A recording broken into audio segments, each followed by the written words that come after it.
Hello, I'm Ekaterina Belobrodova, and today I'll discuss three psychological concepts, or other questions.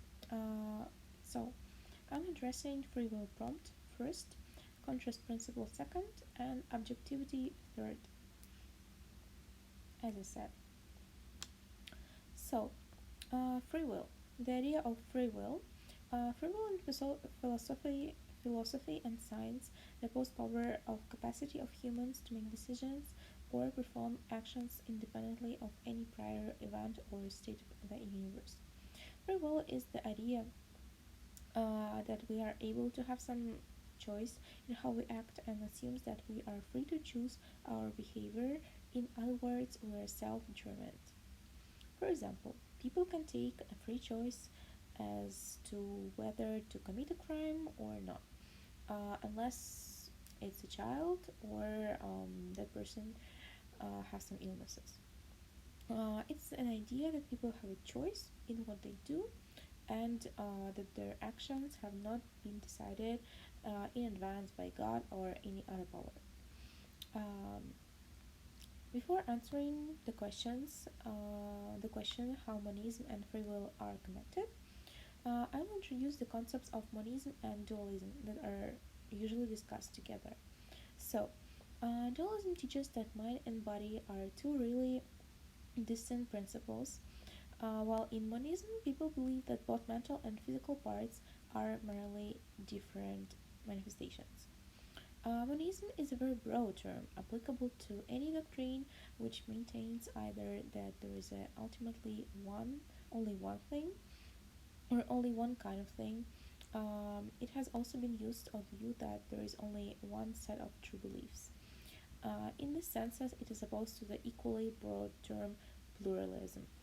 Monism also can be divided into two kinds: idealism, everything is mental, and materialism, everything is intermaterial. Physicalism is just a way of expressing the second kind of monism. Materialism says that everything is material, which means made of matter. How monism and free will are actually connected? Monists deny separate soul, saying that everything is matter. This links in the question of free will, because if you believe in separate non-physical soul or mind that somehow influences the brain, you must assume that conventional physical and chemical forces do not completely determine brain function. Um, Personally, as an atheist, I believe that there is only one word that runs on determinate physics or on perfect quantum probabilistic randomness, which amounts to the same thing. But at the same time, I believe in free will, which is kind of controversial. Monism is easy to grasp in the objective sense. Physics tells us that matter is made of energy, and energy is vibrations in the quantum fields. Everything is quantum field, basically. And monism is harder to get in a subjective sense. So, what is the difference between a human that is in the world as conventionally conceived as opposed to the world as monism implies? What is the free will? Is there only one will? What is time when the operation of the quantum fields will inexorably produce the unavoidable outcome? Sorry. Comparing the cosmos to simulations on the slide is helpful here because it says how the world can be perceived through different perspectives, through different ideologies, so to say. Mm.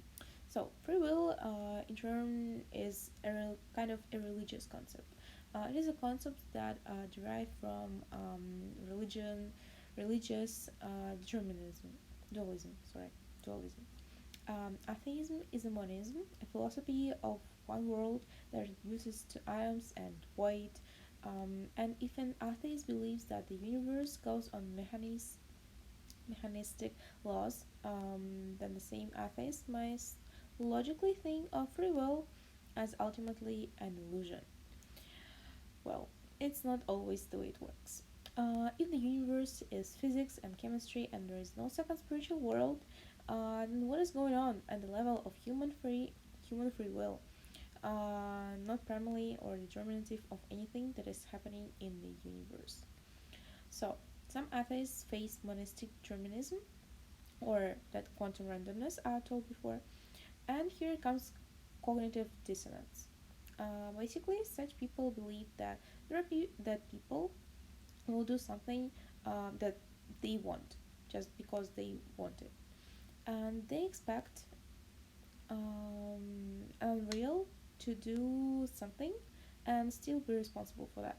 Like it goes doing something and being responsible for that, which is not really the case. So, um, for instance, the main idea of any belief, whether it's monism or dualism, are religions, political orientations, and ethnicities. Substantial monism, for example, is represented by religions such as Hinduism and Buddhism in the East, and philosophers such as Baruch Spinoza in the West holds that entirely of reality is reducible to only one substance, and that any diversity of reality means just a plurality of aspects or models of this one substance. Sounds kind of difficult. So, going to the next topic, contrast. Everything in life is relative. The way you see the world depends on your point of view and concepts. So, this slide refers to Einstein's theory of relativity, which actually didn't say that everything is relative. It said that there is no absolute space-time coordinate system, so there are no absolute positions in time and space. All times and positions are relative. And as it says, one of the core principles of attention is that we are sensitive to contrast. We don't process anything in absolute terms, but relative to a point of comparison. According to Cambridge English Dictionary, contrast equals comparing someone or something with another or others, or to show the difference between two or more things. In turn, in psychology, the contrast principle says the perception is relative. If you experience two similar things in succession, your perception of the second is influenced by the first. To start with, people think and therefore operate based on given information for all five senses. It connects us with learning and memory because information can be given in order to learn, then store in memory and use. Learning divides into two parts, implicit and explicit. Implicit into statistical and behavioral in turn into operant, reinforcement, and classical one. And contrasting is used mostly in reinforcement learning. Operant conditioning is the process by which our overall behavior is shaped and by the immediate consequences, like good or bad, of specific actions. In operant conditioning, also the stimuli is defined in terms of its effect on particular behavior. So the reinforcer needs to be intrinsically rewarding for the individual. Like chocolate is considered good; it is like a reward. And punishment needs to be intrinsically aversive for the individual, but prone to individual differences. Like water spray or electric shock, they are considered bad. Although water spray seems better, good, in comparison to electric shock, right? Contrast principles is used in many aspects, including decision making, social psychology, and contributes to human happiness in general. Decision making applies or rather occurs in all spheres of human life, including relation with different people, business matters, and just everyday life. In business, it's about negotiations. The contract's effect suggests a strategic move. Ask for more than you realistically expect, accept rejection, and then shade your offer downward. More examples. In marketing, there are target ads, plus there are also researchers with two options, mm. and both of it are called A/B testing, which basically testing two different options and comparing them. Mm. In social psychology, contrast comparison can be applied to relationships. Sad example, but still, it's usually considered sad if you break up with a person because that person betrayed you. But imagine if your partner and you broke up because someone died. It is much worse, and the first option when a person betrayed you but is alive now looks a little bit better. Mm. Easy example, you're given two apples and I think it's great because you're expected only one. But then you see another person given five apples, and now you might be confused and kind of sad because in contrast, two apples are less than five apples. Going further, the principles of contrast influence our lives by language. When we learn it, we hear some sounds, phonemes, compare them, distinguish them. Up until about 18 months, we treat each phoneme equally, but after that month, our linguistic system becomes used to this phonetic range, and it's difficult to hear the tones and distinctions of other languages. And the last topic, objectivity. Um,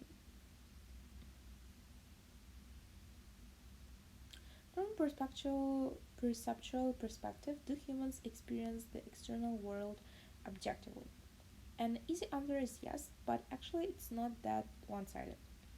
The American Psychology Association (APA) defines objectivity as the tendency to base judgments and interpretations on external data rather than on subject factors such as personal feelings, beliefs, and experiences. Besides the fact that the perception can be not accurate due to some substances or diseases, humans perceive the world through five sense organs, so we can experience the world objectively. So we process the world through these five organs, but 80 to 85% of our perception, learning, cognition, and activities are mediated through vision.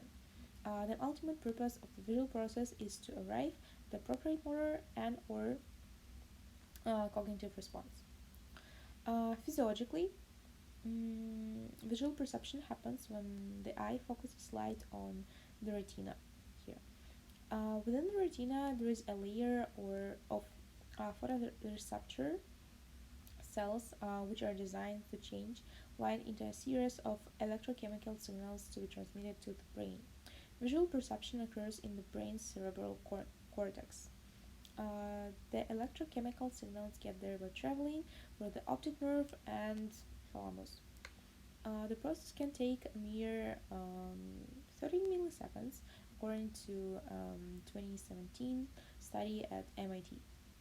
We don't have direct access to the world as it is, no matter how direct our perceptual experience and memories can sometimes appear to us. We do all experience a shared world, same reality, but our way of experiencing it, perceiving it, is different. It's individual. Simple example about how objectivity and subjectivity work in the sphere of relationships. For example, there are two people or three people, Alex, Kate, and Haz. The situation occurred between Haz and Kate, and Kate told Alex what happened from her perspective, saying how bad Haz behaved. But Alex can't process it objectively, can't judge until he knows the full situation, like from both perspective, from both Kate's and Haz. Um, that's the way it's the any situation is difficult to be objectively analyzed. It's usually uh, more subjective. So that's it for today.